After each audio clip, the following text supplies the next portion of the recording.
make a real quick video of the beginning of the Ford headliner slash garnish molding with the lights installed. One of them is slightly not straight. I'll have to straighten it. The other one is straight.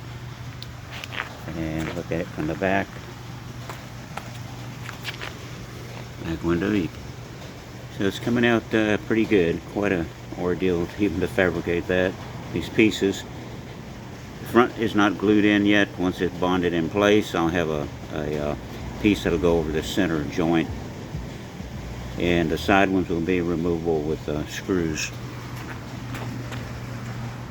You can see how the light shows up. Of course, I have lights on in the building. At night it'll look good because the light will show through the glass. But anyway, progress. Once I complete all of this, then I'll start tackling the C-pillars. That's it.